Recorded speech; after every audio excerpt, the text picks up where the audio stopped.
কালকে 25শে ডিসেম্বর, আমরা জানি আমাদের বাঙালির কাছে খুব আবেগপ্রবণ একটা দিন, বড় দিন, অর্থাৎ ক্রিসমাস ডে।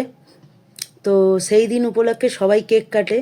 তো আমার একটা স্টুডেন্ট আমাকে আজকে একটা গিফট করেছে, ঠিক আছে? এই হচ্ছে একটা কেক। তো সেটা আনবক্সিং করেই ফেলেছে মা। তো সেটা একটু তোমাদের সামনে কাটবো এবং খাবো, খেয়ে জানাবো টেস্টটা কেমন কেকটার। আর যে দিয়েছে তাকেও থ্যাংক ইউ জানাবো, ঠিক আছে? আগে খাবো দেন জানাবো। তো চলো তাহলে কেকটা কাটিং করা যাক। তো চলো কেকটা খোলা যাক। আহা, খুব সুন্দর দেখতে। তো সারা বছর যে যেরকমই পেস্ট্রি খাক না কেন, এই 25শে ডিসেম্বর কিন্তু এই কেকটা অর্থাৎ ফ্রুট কেক খাওয়ার মজাটাই আলাদা। তো চলো,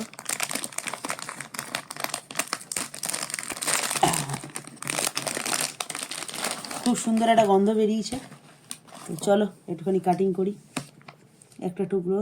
চলো কাটা যাক। আহা, পুরো টাটকা এবং বেশ ফ্রেশ আছে কেকটা, দেখতে পাচ্ছ? খুব সুন্দর। এবার একটু খেয়ে টেস্টটা করি।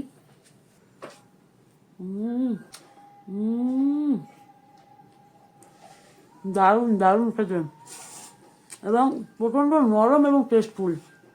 দারুণ, খেয়ে নিই। একটু খাই একটু খাই।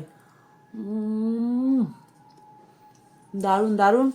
তো যে দিয়েছে তাকে থ্যাংক ইউ আমার তরফ থেকে। তো দারুণ ছিল কেকটা, ঠিক আছে? তো সবাইকে 25শে ডিসেম্বরের অগ্রিম শুভেচ্ছা রইল। সবাই খুব ভালো থেকো, সুস্থ থেকো, বাড়ির সকলকে নিয়ে, ঠিক আছে? চলো টাটা।